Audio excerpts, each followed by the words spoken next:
10Z here, back to do another video review. This time going to be reviewing Skullsmasher? Thought this was Skull Cruncher. Ugh, why can't Hasbro just keep a freaking name? But yes, this is the Skullsmasher. Oh well. Original Generation 1 Headmaster. Real nice. I think is it supposed to be an alligator? Or a crocodile? I can never remember which one is which. It's a crocagator. There. But yes, this is his original form. One thing I have noted is that I really love the way they've done the head. The mouth opens nice and wide, and they even took the time to mold in a tongue. That's pretty awesome. Now, the teeth are soft plastic for obvious reasons, because someone will find a way to hurt themselves with these teeth. Though, granted, even with the soft plastic, they still can kind of hurt. I have pinched myself. What can I say? His crocagator mode is, okay. I kind of wish the pink was, the very deep pink was actually a little bit more crimson red. I never understood why the original figure had all that kind of pink on him. But, oh well.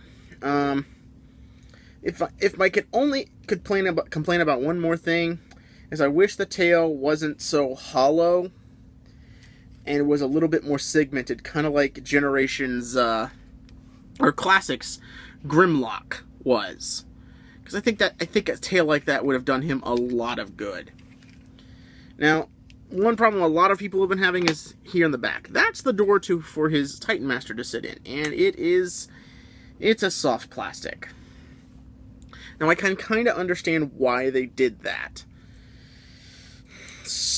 A door like this right on the back that's also supposed to where the head will go for transformation.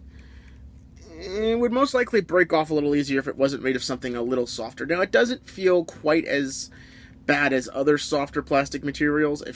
I got a feeling it's probably going to hold up a lot better than a lot of other figures that use it, but oh well.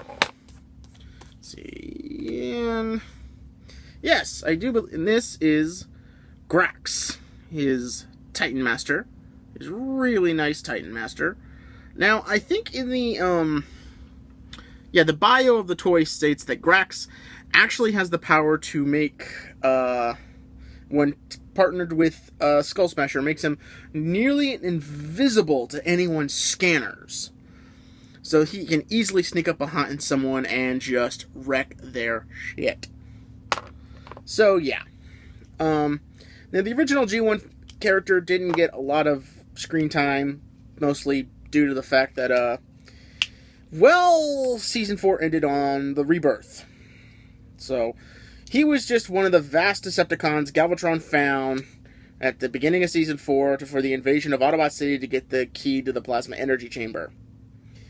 When on Nebulos, he was the ones volunteered by Cyclonus to become a headmaster. And his bio depicts him as someone who is not bright, who also has the bad habit of grinding his teeth before he attacks someone. And he also has a bad habit of just stopping and eating in the middle of a battlefield. So, not exactly someone you want to ride nearby you. But given that, if the bio is true and Graz makes him almost completely invisible to anyone's scanners, I'd imagine grinding that teeth would make you quite the serial killer kind of moment going on there. But yes, this is his height, and I keep forgetting to totally show off these very lovely cards. These are this is the collector card. I really love these. I'm hoping this is going to be the standard that Hasbro starts using more of, because these are really good. So yeah. Surprisingly, I was very surprised to find out that Skullcruncher was actually pretty freaking smart. He's never described as very smart in the original cartoon, so I guess in the IDW comic books he's a little bit better. But this is him in his robot mode. Now, before I continue, some of the problems I have with this figure, I think, are just with my figure. Now, I do know that the hips, out of box on a lot of figures, are incredibly loose. And not just the ball joints, but even the mushroom pegs. A little bit of electrical tape will solve the mushroom peg problem. A little bit of forward polish solves the ball joint problem. So, basic problem that is easily fixed. Mine had another critical flaw. One that, while has been fixed with electrical tape, it's probably going to force me to go out and buy another figure at some point when there's a big sale going on. This hand, when I got it, one of the pegs that holds it in place was completely mangled and destroyed, making it almost impossible for the hand to stay in place. Now, if you look inside, there's a little bit of electrical tape in there. It is holding the hand in place. It does not bounce around. It doesn't pop off at all now. But yeah, I'm probably at some point going to have to go out and buy another one of these figures. For the plain and simple fact that I'm going to have to get one to replace the hand. Oh well. If you're starting to hear raindrops, it is starting to rain outside. What you gonna do? Oh well. But yes. I know some people have complained about his head not having any proper place to peg in, and it can be a little loose. I will say this. It does seem to be a bit of a detent when you put the head in its final spot.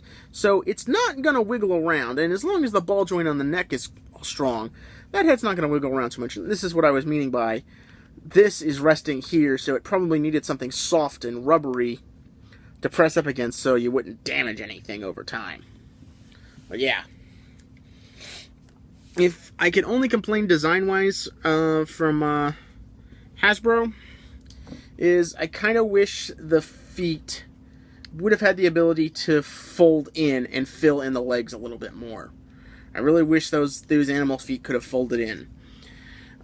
Just for a little bit more of a... It does look, at one time, that was the original design intent, and then they just scrapped it. I mean, they could have easily just had a ball joint stick out, but no, this is like... The legs are an entirely separate piece. So, it's interesting. It does look like at one time they were planning it, and then kind of scrapped it, because it almost... you see that little dot in the rod there that holds the animal leg? It looks like at one point there was going to be a hinge molded in and then just scrapped it. And one thing I would like to see is that a lot of the figures do continue the thing they've done since the Thrilling 30s and adding a small peg hole at the back of their butt. It's the only way I can say it, for HR Figuarts Trigger translucent stands to plug in and use if you want to have them in some kind of action pose. Now the only thing I haven't shown you, I think, is I forgot to show this off in Beast Mode, and I keep forgetting about these because his is a little bit more forgettable, and because they currently don't have Soundwave out, because he comes out next wave. The headmaster can attach to his tail and form something of a turret, a manned turret. Let me see if I can't get this in here better. Alright, now. Oh, I see the problem. That's why they all have those pegs on the back of their feet, so they can peg in somewhere when they're sitting on these. But yes, you can have him in something of a sort of a gun emplacement. It's interesting. It does seem like he does have molded guns on the side of the tail. Just for that. To go with the massive gun on the front. But yeah, they all seem to be able to do that. In fact, there's something I missed on Galvatron. Galvatron's figure can do that too. If anybody was curious to know. I might do an update video on that one. But yeah. I actually really do like this figure. I like it a lot more than I thought I would. I thought this would probably be one of the worst of the Wave 1, and I think he's pretty good. Now, despite mine came with some flaws, so... But other than that, I still think he's a pretty great figure. If you are looking to get something of a reissue from the Generation, or a redo from the Generation 1 Headmasters, I definitely think this is one you should go ahead and pick up. So until next time, this is Titan Zed saying, I'll see ya when I see ya.